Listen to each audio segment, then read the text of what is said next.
The Western world has given rise to what is the greatest civilization in recorded history. In recent years, however, every effort seems to have been made to dismantle it, tear it down, discredit it, and reduce it to ruins. Yet for centuries, it stood as a beacon of freedom, prosperity, and moral order.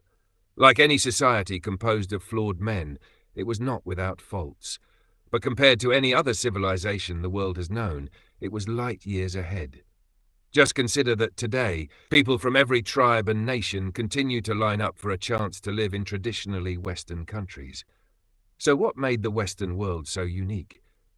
There are several factors, no doubt. Many interwoven aspects contributed to its success.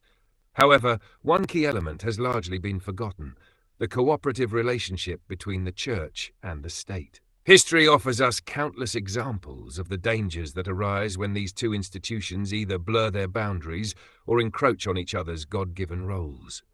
Problems emerge when the church attempts to wield supreme political power, acting as judge, jury, and executioner. Yet even more dangerous is when the state takes on the church's moral authority, redefining good and evil based on whatever serves the state's interests.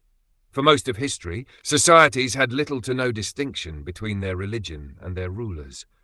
But within Christendom, as it developed and matured, a distinction began to take form, rooted in the Old Testament pattern, where the kingly line was given to Judah and the priesthood to Levi.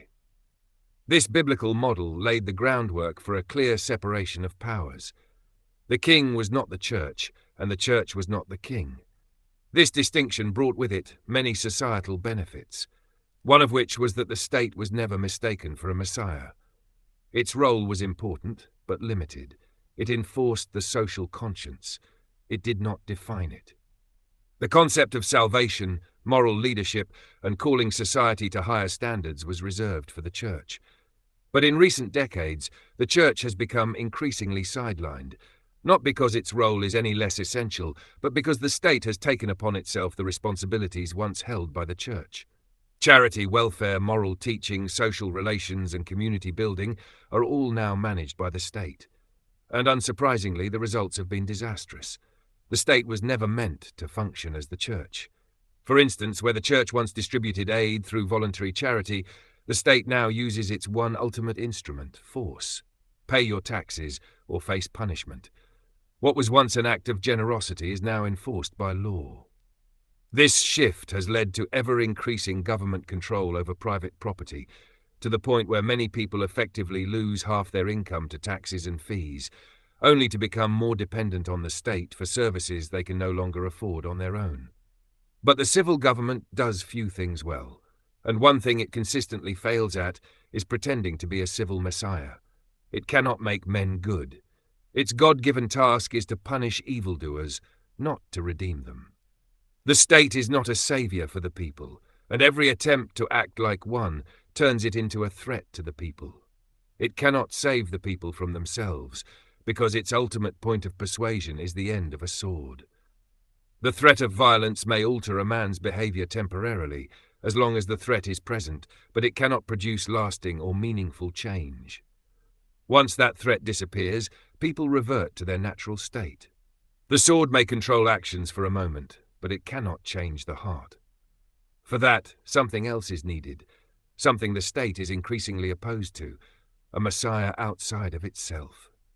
For over 2 millennia, the Church has played a vital and transformative role in society by renewing individuals and families through the life-changing power of the gospel preached. It has changed hearts, turning sinners into saints, most notably seen in the conversion of the Apostle Paul. Through the Scriptures, the Church elevated standards of living, promoted Christian morals, strengthened the nuclear family, encouraged men to be devoted husbands and fathers, women to be loving wives and mothers, and children to honor their parents, respect authority, and grow into responsible contributors to society.